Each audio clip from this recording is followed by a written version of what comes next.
Sige, simula tayo sa gawain ng ating Panginoon. Yes, Lord. Hallelujah.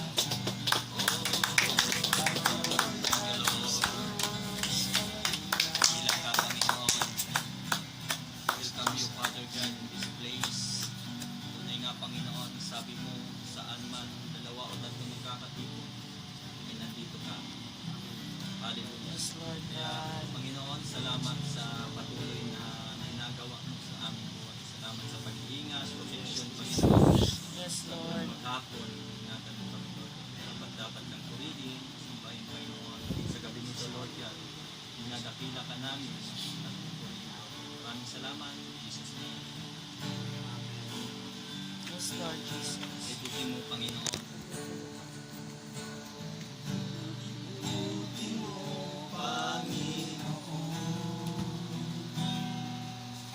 Sa lahat ng oras, sa bawat araw, ika'y laging tapat kong magmahal. Ang iyong kawa ay magpawalang hanggan. Kay buti-buti mo, Panginoon. Sa lahat ng oras, sa bawat araw, ika'y laging tapat kong magmahal. Ang iyong kaawa ay magpawalang hanggan.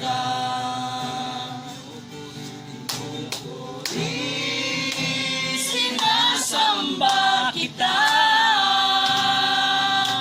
dakilang Diyos at Panginoon. Tunay na ika'y walang katulad, tunay na ika'y di magbabago. Mabuti ang Diyos na sa akin ay nagmamahal. Kay buti-buti mo, Panginoon.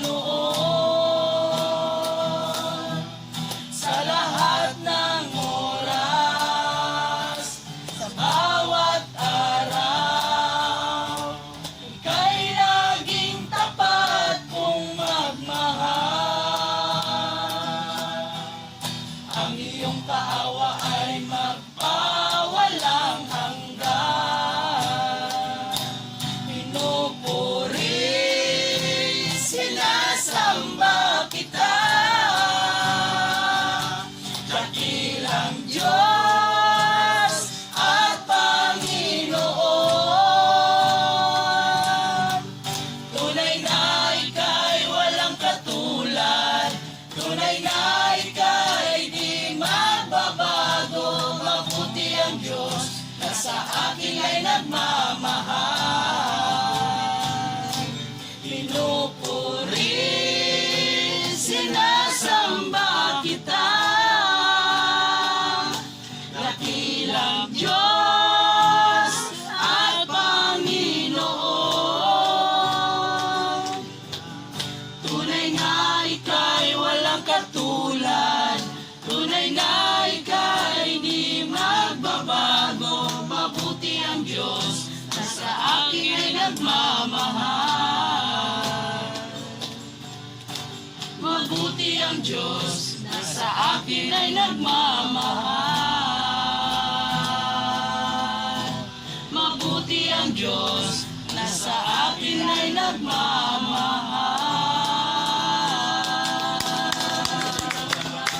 Hallelujah, Lord Jesus. Praise you, Lord. We praise you, Lord Jesus. Lord. Thank you, Lord. We praise you, Lord. Amen. Manalangin tayo. Hallelujah. Dakila ka, Panginoon. Tunay nga, Panginoon, napakabuti mo, Panginoon, sa aming Yes, mga Lord. buhay. Tunay nga, Panginoon, na kung wala ka, ay wala kaming magagawa. Lord, Yes, salamat Lord sa Jesus. ginagawa mo sa amin Yes, araw-araw, Lord God. Ikaw, Yes, Lord God, ang aming, Lord God, pinaglilingkuran na makapangyarihan sa lahat. Salamat, Lord Panginoon, Jesus. maging sa gabing ito, Lord. Hallelujah, patuloy namin dalangin, patuloy, Lord God, ang iyong salita ay patuloy Lord na, God. Lord, tumurok, Panginoon, sa aming matatabang puso, Lord God. Yes, Lord. Patuloy itong mamunga. Salamat, Panginoon, na hindi ka nga nagbabago. Salamat sa iyong habag, biyaya, sa iyong pag-ibig, Panginoon, na ipinapakita sa amin. Salamat, Panginoon, maging sa gabing ito, Lord God. Patuloy namin, O Lord God, inanyayahan, Panginoon, yung Santong Espiritu, patuloy, Lord God, magmanifesto, Panginoon, sa bawat isa. Patuloy namin malaman, Panginoon, ang iyong salita sa aming buhay. Patuloy na yung masundan kung anong kalooban mo para sa amin, Lord. Maraming salamat, patuloy ka na pupurihin sa sampahin sa gabi nito. In Jesus' name. Amen. Ay, meron ka. The Lord, hallelujah. Sinong masaya? Amen. Amen. Hallelujah. Yung talagang nahanap ng Panginoon, lalong higit, makikinig tayo sa salita ng Panginoon. Sabi niya sa Kawikaan 15 verse 3.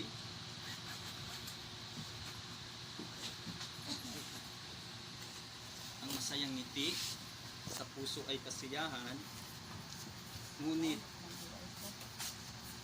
ang lumbay waring bang nakangili. Yan. Kaya yun ang hinahanap ng Panginoon maging sa ating pakikinig ng salita ay nasisiyahan tayo sa pakikinig. Amen. At sabi niya sa 15:30, sign na. Yan. Ang masayang ngiti daw sa puso ay kasiyahan at ang mabuting balita ay may dulot na kalusugan. Yan. Pag nakikinig daw tayo ng mabuting balita, walang iba yung salita ng ating Panginoon. Nagdudulot pala ito sa ating kalusugan, sa ating physical na pangangatawan. Bakit? Dahil doon tayo nagiging masaya eh. Sabi pa nga, pag masayahin ka, amen, nagiging malakas yung katawan.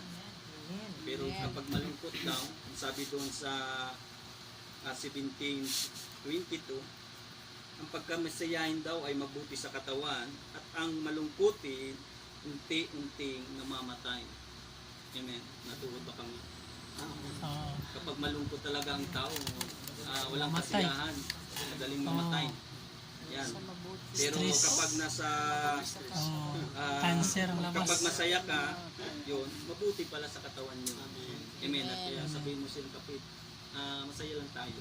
Masaya lang. Masaya lang tayo. Kaya lang tayo. Hallelujah. Store, masaya lang tayo. tayo. Tek, Yan, ang Masaya lang pag-aaralan natin ngayon ay Masaya lang tayo. Huwag maging bugnutin. masaya lang tayo. yung kalugod-lugod sa Panginoon. Ano nga ba yung kalugod-lugod sa Panginoon? Yan, matatalakay natin yan kung ang buhay na kalugod-lugod sa harapan ng ating Panginoon. Amen. Glory to God. Hallelujah. Amen. Praise the Lord. Ang sabi ng 2 Timothy 2 verse 15. Amen. Ibasa sa 2 mga Timothy. nauna. 2:15. Yes. Sikapin mong maging kalugod-lugod sa paningin ng Diyos. Isang manggagawang walang dapat ikahiya at tapat na nagtuturo ng katotohanan. Yan. Amen. Sabi ng Panginoon, sikapin mong maging kalugod-lugod sa Kanya. Dahil tayo ay isang manggagawa ng ating Panginoon. Lahat tayo ay tinawag na ayon sa salita, tinawag ka sa salita ng ating Panginoon. Sabi niya, sikapin mong maging kalugod-lugod sa Kanyang harapan. Dahil sabi din niya sa Epeso 5:10, kailangan talaga natin ay pag-aralan kung ano yung kalugod-lugod sa harapan ng ating Panginoon. Amen. Hallelujah. Sige, pagbasa sa Epeso 5:10.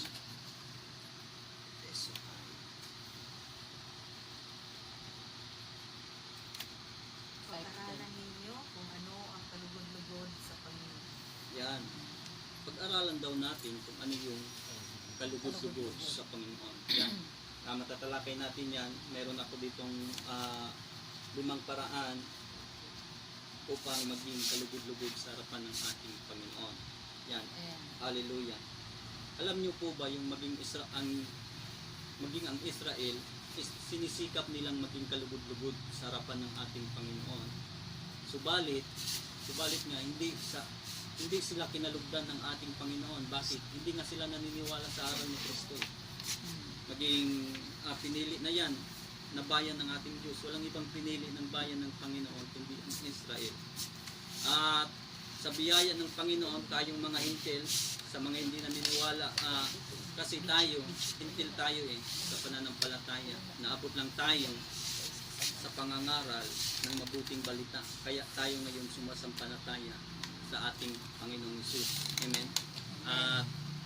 Sinabi pa nga ni Apostol Pablo ay ininggit lang yung Hudyo kung bakit hindi sila naging kalugod-lugod sa ating Panginoon. Ito yung naging paraan ng Panginoon upang tayo ay maabot, at yung upang ang Hudyo ay mainggit sa pananampalatayang ito, at upang din sila magtiwala kung ano talaga mayroong kapangyarihan sa pananampalataya ng ating Panginoong Hesus.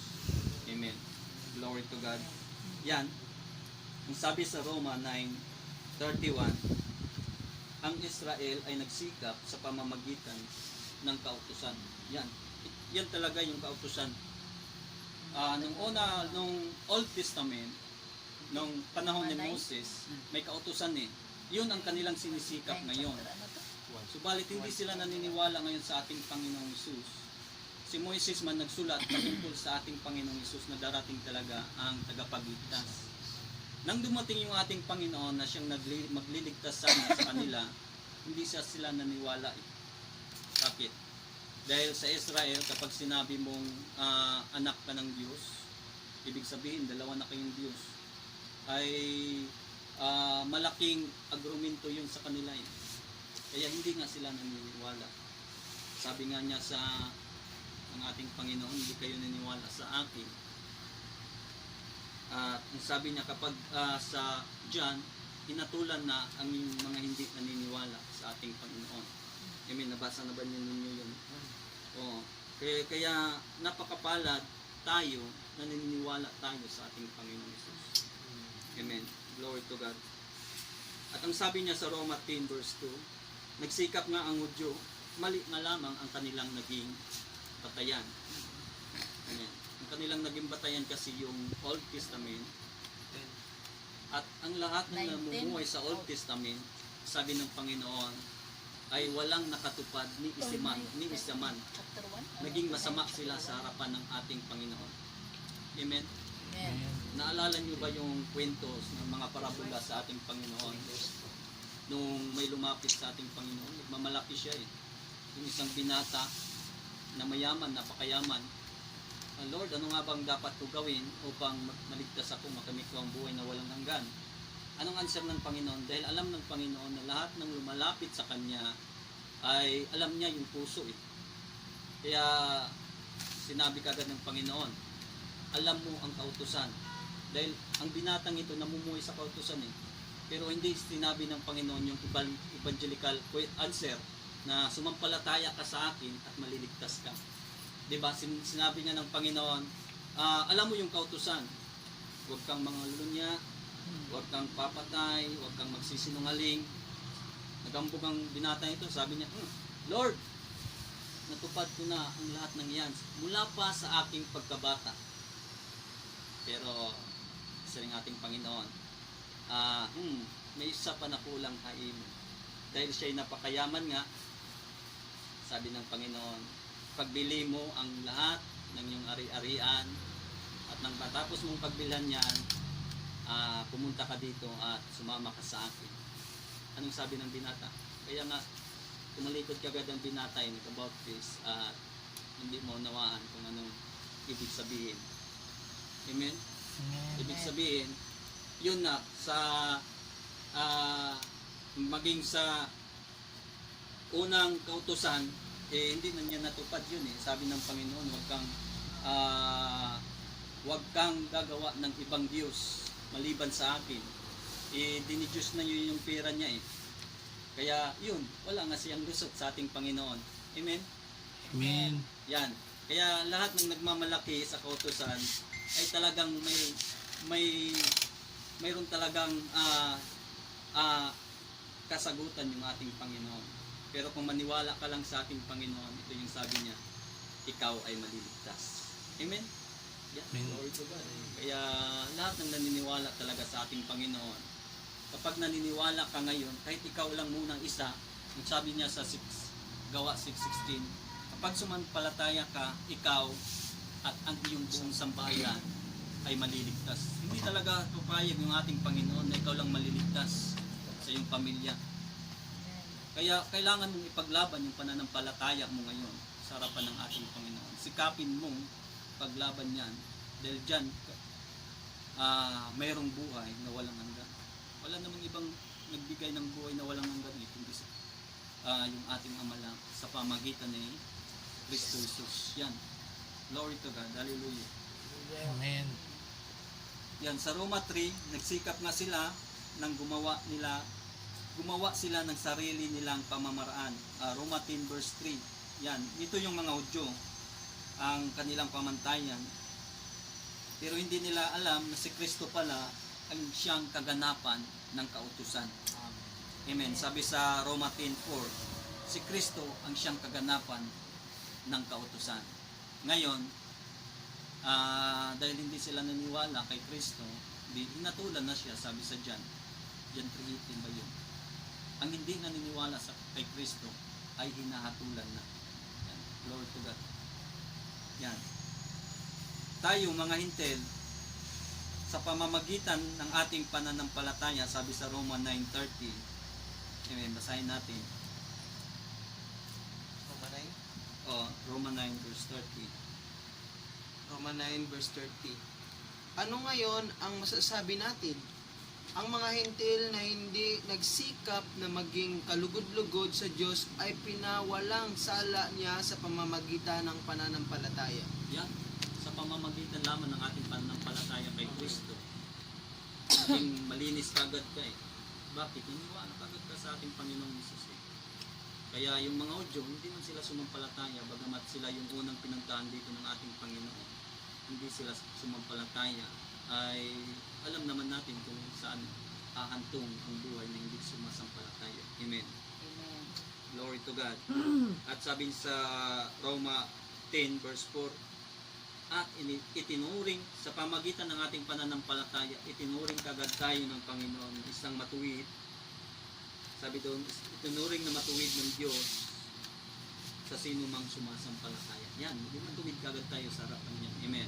Glory to God. At sa Roma 1:17, sa pamagitan ng pananampalataya, naging matuwid tayo. Yan.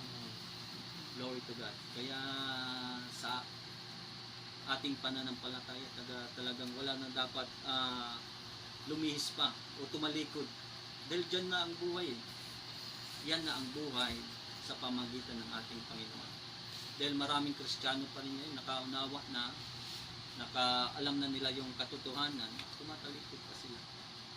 Nahumaling pa sila sa mga bagay sa mundong ito. Amen. Amen. Ibig sabihin na kung ang pera natitimp, natitintal. Kasi mandaraya yung diablo eh, si Satanas. Gusto niya na lahat ng tao ay masama niya sa pagdating ng paghuhukom ng ating Panginoon. Kaya nandito pa siya, nakakagalaw sa atin. Kaya sabi ng Panginoon, magbantay kayo. Ang diablo ang inyong kalaban, hindi ninyo nakikita. Kaya sa ating pananampalataya, kailangan natin pagsikapan yan sa tulong ng panalangin, pagbabasa ng salita, para hindi tayo matangay ng diablo. Amen. Glory to God. Kaya sabi sa Efesos 6, isuot ninyo ang baluti. Amen. Kailangan natin yan. Hallelujah. Glory to God. Kaya yan, sa paanong pamamaraan upang maging kalugod-lugod sa ating Panginoon. Yan, yung una natin, nilagay ko dito, yung pagsamba. Amen. Tinawag tayo ng Panginoon Dahil lahat ng tao gusto ng Panginoon ay maligtas at maging marunong magsamba sa kanyang harapan. Sabi niya sa Hebreo 12 verse 28,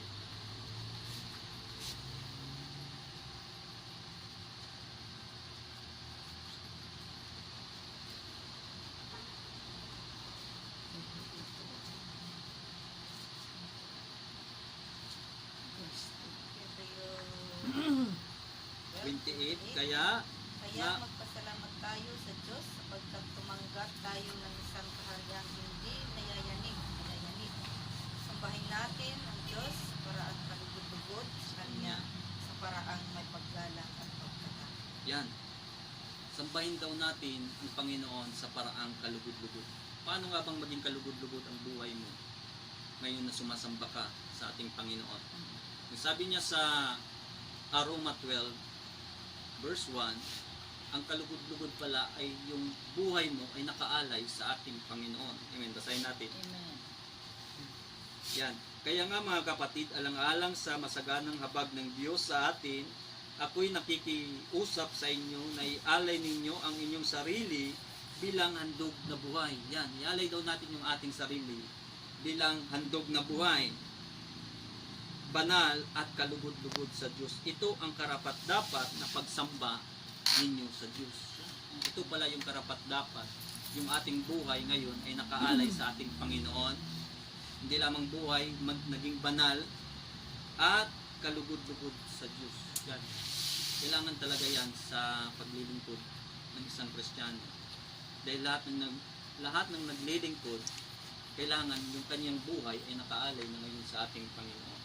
Amen, Lord. Amen. Buhay na kalugod-lugod. Ito yung karapat-dapat pala ng pagsamba sa harap ng ating Panginoon. Yung ating buhay nakaalay sa ating Panginoon. Yan, glory to God. At ang sabi niya sa awit 2 verse 11, Awit to verse 11. Ano to? Awit Verse to. 11. awit 2 Awit verse chapter 2 verse Verse 11. 11. Awit 2, verse 11. Paglingkuran ninyo si Yahweh ng may takot at paggalang sa paanan ng kanyang anak. Yan. Paglingkuran daw natin si Yahweh ng may paggalang. Sa ating pagsamba, kailangan talaga natin yung paggalang ng ating Panginoon. Nakikita sa ating yung paggalang. At ang sabi niya sa awit 111 verse 10, Awit 11, verse 10. Awit 111, verse 10. Ang pagsunod at paggalang kay Yahweh, simula ng karunungan, taong masunurin, pupurihing lubos, purihin ang Diyos, magpakailanman. yan. Yung pagsunod pala at paggalang kay Yahweh, simula ng karunungan. Ngayon, mayroon ka ng takot sa Panginoon, magkakaroon ka ng unawa ngayon ng ating Panginoon. Ibig sabihin, yung salita ng Panginoon ay nagiging makapangyarihan na sa iyo. Ibig sabihin, binabago ka ng salita ng ating Panginoon. Amen. Nagiging buhay na siya sa iyo. Dahil ang sabi ng Panginoon, yung mga matatalino hindi lamang basta-basta nakikinig, kundi ginagawa din naman. Yan, nagiging matalino na tayo ngayon sa harapan ng ating Panginoon sa pamagitan ng pakikinig at sa paggawa naman. Amen. Glory to God. Amen. Hallelujah. Yan, Lord to Jesus. Yan, ang pangalawa natin ay maging masunurin. Ang una, pagsamba. Dahil yan talaga yung bakit tayo tinawag ng ating Panginoon. Kailangan talaga ng tao na marunong sumamba. Dahil ang marunong sumamba, qualified sila papuntang langit. Dito pa lang tinuturuan na tayo kung paano magsamba sa lupa. Amen. Maging sa langit, yun na yung gagawin mo kapag nandun ka na. Wala namang gagawin tayo doon sa langit at hindi magsamba. Amen. Amen. Kaya dito pa lang sa lupa, kailangan talaga marunong ka ng sumamba. Kaya yan. At ang sabi niya sa pangalawa natin, yung pagiging masunurin. Amen. Bisan ang anak mo, maging masunurin na nalilipay ka na, di ba? Nagiging malipayan ka, yung anak mo na masunurin. Lahat ng inuutos ko, sinusunod mo. Sunod. Yan, yun din yung ating Panginoon, maging masunurin tayo. Yun pala ay nagiging kalugod-lugod sa kanyang harapan. Amen. Amen. Ang sabi niya sa Tito 2 verse 9. Pedro? Tito 2 verse 9. Ito. Ito, verse 2. Verse 9. Chapter 2, verse 9. Chapter 2 verse 9. Yan, sabi niya, turuan mo ang mga alipin na maging masunurin at kalugod-lugod sa kanilang mga amo. Yan. Tinuturuan dahil tayong lahat ay alipin ni Kristo dahil sa ating pananampalataya ngayon ay naging alipin niya tayo. Amen. At sabi niya, turuan daw na maging kalugod-lugod sa kanilang mga amo. Wala naman tayong ibang amo kundi yung ating Panginoon. At sabi niya, hindi nila dapat sagot-sagutin man ang mga ito. Yan. Lahat ng ating paglilingkod, kailangan talaga na wala tayong murmur. Kung ano yung pinag-uutos ng Panginoon sa atin, sunod lang. Diyan ka pagpapalain ng ating Panginoon. Dahil yung mga masunurin ay kagalakan yun ng mga magulang eh. Kapag masunurin yung mga anak mo, di ba? Grabe yung kalipayan mo at may daka pa sorpresa. Dahil sa yung kalipay, may inihanda ka ngayon sa yung anak. Amen. Amen. Yan, yung masunurin talaga yung aking anak. Bagatagan ko yung regalo. Amen. Ganun yung mga magulang eh. Kapag malalipay kayo mo anak, siyempre, kung ano gusto anak, ihahatag. Amen. Ngayon kapag nalipay yung Panginoon sa buhay mo, sabi niya, lahat ng inihiling mo ay kaya ang ibigay ng ating Panginoon. Amen. Glory to God.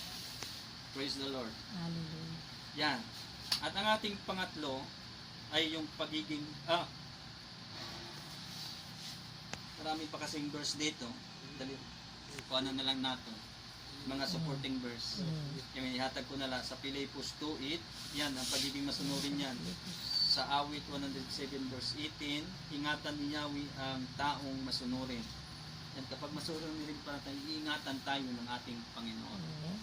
At ang sabi niya sa awit 25 verse 14, mga masunurin ay kaibigan. Yan, nagiging kaibigan tayo ngayon ng ating Panginoon dahil sa ating pagiging masunurin sa harapan ng ating Panginoon. Hallelujah. Yun, yung ating pangatlo ngayon ay pagiging tapat.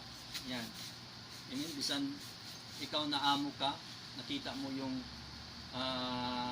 trabahante mo na tapat sa iyo. Amen. Siyempre, malilipay ka. Amen. Malulugod ka sa Kanya. Dahil hindi lang siya basta-basta masunurin at naging tapat pa kahit sa kunting bagay na pinapagawa mo, ibinagawa mo. At napagkakitaan mo siya ng katapatan. Siyempre, malipayin ka. Di ba? Yan. Kailangan yan sa ating, maging sa ating paglilingkod, kailangan natin maging tapat sa Panginoon. Sabi niya. Sa Lucas 1:6 na namumuhay ng tapat sa mga utos at tuntunin. Yan. Hallelujah. Kapag tapat tayo sa ating Panginoon, may bibigay na magiging mapagkakatiwalaan ka ngayon ng salita ng ating Panginoon. Kagaya ni Zacarias at si Elizabeth, pinagkatiwalaan sila ng Diyos na magkaroon sila ng anak dahil si Elizabeth napakatanda na noon at si Zacarias wala na silang kakaya magkaanak. Ngayon, dahil sa harapan kasi ng mga Hudyo, kapag walang anak, sinumpa yun eh. Kaya yan, kahit na malagas nera, ngayon ibinigay yung kapanganakan ni John the Baptist. Yan, kasabay niyan si Maria din. Dahil si Maria ay napagkatiwalaan din ng ating Panginoon, ipinagkatiwala niya yung ating Panginoon sa kanya. Amen. Yan. Kapag tapat ka, pagkakatiwalaan ka ngayon ng ating Panginoon. Amen. Amen. Hallelujah. Yan. Kailangan talaga niyang tao na maging tapat tayo. Sabi ng Panginoon sa John 8:29, lagi kong ginagawa ang kalugod-lugod sa kanya. Yan. Dahil yung ating Panginoon naging tapat sa Diyos. Dahil lahat yan ay nakasulat na sa prophecies pa lang doon sa Old Testament. Lahat ng gagawin ng ating Panginoon, sinabi ng Diyos sa ating Panginoon, itinupad niya lahat yun eh. Walang kahit kunting kulang doon, kundi lahat ay natupad ng ating Panginoong Hesus. Yun, grabe katapat niya. Yan, kailangan natin din mapagkakakitaan ng pagiging tapat sa harapan ng ating Panginoon. Amen. Glory to God. Yan. At ang pang-apat natin, mabasa natin sa 1 Thessalonica 4, 1 to 12. Yan. Mahaba to. 1 to 4. Oo. Thessalonica 4. 1 to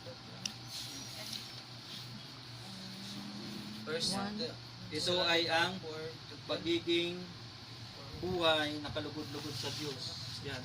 Sabi niya, ang pangapat natin, lalo pa nating pagbutihin yung ating pamumuhay. Yan. Nagiging kalugod-lugod tayo sa ating Panginoon, na kung ating pamumuhay ngayon ay naka-inline sa ating Panginoon. Sabi pa nga niya, kung mayroon kang tamang paniniwala, mayroon kang tamang pamumuhay. Amen.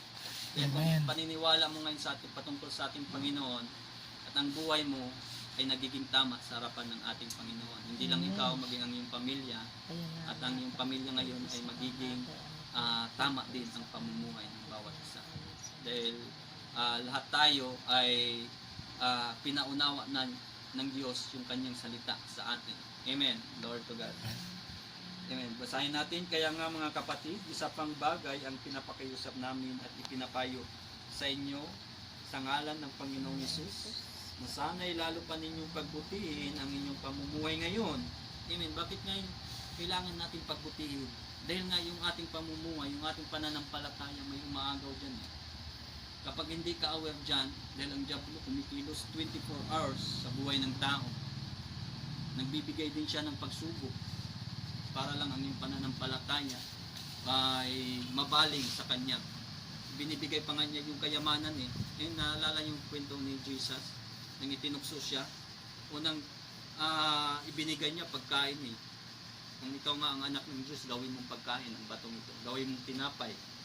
Amen. Ang batong ito. Ngayon, ang pangalawa, dahil hindi natukso yung ating Panginoon, ano yung pangalawa doon? Amen.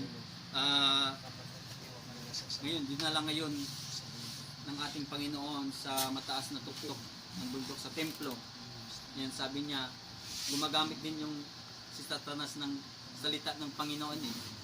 Ang sabi ni Satanas, ngayon kung ikaw ang anak ng Diyos, magpatihulog ka dahil nasusulat. Amen? Sabi ni Satanas, nasusulat. Nasa awit po yun. Yung ginawas na salita ng verse ni Satanas. Amen? Talagang may alam din ng Satanas sa mga word of God eh. Kailangan tayo, may mga alam tayo para hindi tayo matukso, hindi tayo kapag may alam ka na ngayon, hindi ka na maliligaw. Dahil maraming pangangaral ngayon, maraming iba't ibang turo ngayon. Amen. Hallelujah. Lalong higit dito sa ating sa Pilipinas, maraming turo. Ibig sabihin, maraming mga relihiyon. Yan, kapag hindi ka aware, wala kang alam sa Biblia, ay matatangay ka ngayon, mawawala ka. Kapag ngayon, alam mo ang Biblia, ibig sabihin may mga may mga guide ka na kung saan patutungo. Amen. Walang iba naman, yung ating Panginoong Hesus ang daan. Wala nang iba doon. Kaya maging aware tayo sa mayroon kasing mga bulang propeta na darating in the last days. Ngayon, nasa last days na tayo. Mayroon napakarami ng bulaang propeta ngayon na nangangaral upang walay ka sa larangan ng paglilingkod ng ating Panginoon. Kaya walang iba, sabi ng ating Panginoon, tutuklak tayo kay Jesus. Sabi niya sa Hebrew 12 na wala tayong ibang titingnan kundi yung ating Panginoon lang. Amen. Yan. Sabi doon, upang kayo maging kalugod-lugod sa Diyos. Yan. Pagbutihin pa daw natin yung ating pamumuhay upang tayo ay maging kalugod-lugod sa harapan ng ating Panginoon. Alam naman ninyo kung ano ang mga katuruang ibinigay namin sa inyo buwat sa Panginoong Hesus, kalooban ng Diyos na kayo'y maging banal at lumayo sa lahat ng uri ng kahalayan. Amen.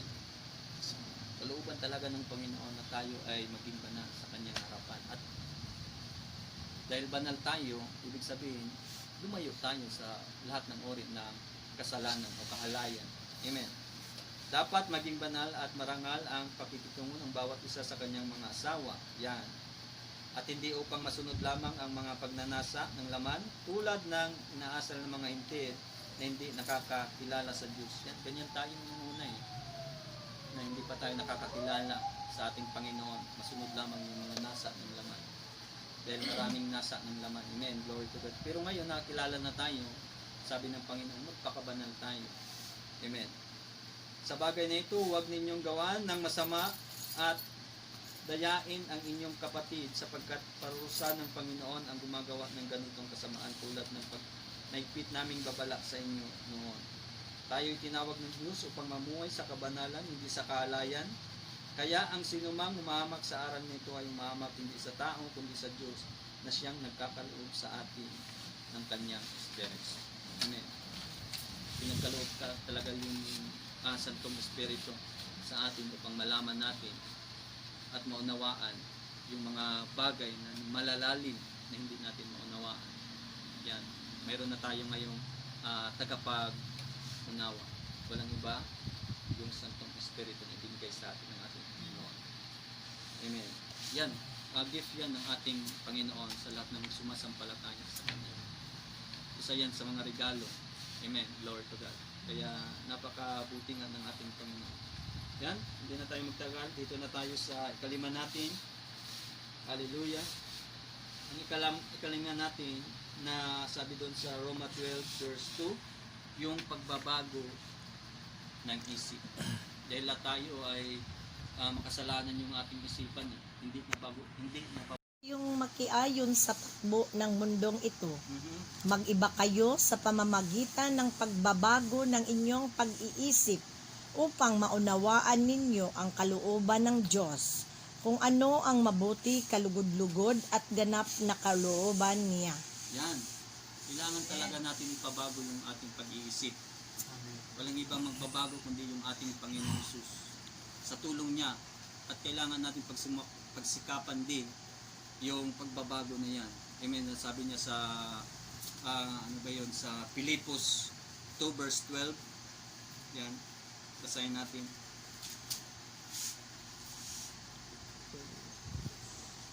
Yan, sabi niya, kaya nga mga minamahal, tulad ng inyong buong pusong pagsunod noong kayo'y kasama pa ninyo, lalo kayong maging masunurin ngayong ako'y malayo na. Ito yung sinasabi na Apostol Pablo sa mga taga-Pilipos na ngayon daw siya ay malayo niya. Sabi niya dito, pag sumikapan ninyong maging ganap ang inyong kaligtasan ng may lubusang paggalang at pag-ibig sa Diyos. Yan, pagsikapan daw natin yung kaligtasan natin. Kailangan talaga yan na pagsikapan mo sa katulad ng sinasabi ng ating Panginoon na magsumikap kayong pumasok sa pinto ang makipot. At sabi din na dito ni Apostol Pablo, pagsikapan ninyo ang pananampalatayang inyong natanggap. Amen. Dahil may umaagaw nga dito Amen. Hallelujah.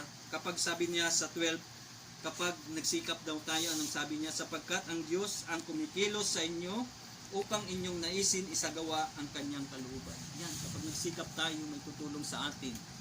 Walang iba yung ating Panginoong Hesus. Amen? Kung ano yung dapat nating naisin at dapat nating isagawa kung ano yung kalooban ng ating Panginoon. Amen? Glory to God. Yan, glory to Jesus. Diyan lang muna tayo dahil nagmamadaling din kami. Amen. Salamat yan. 5 kalugod-lugod uri ng sa harapan ng ating Panginoon kung paano tayo maging kalugod-lugod. Amen. May natutunan ba tayo? Amen. Hallelujah. Glory to God. Palakpakan natin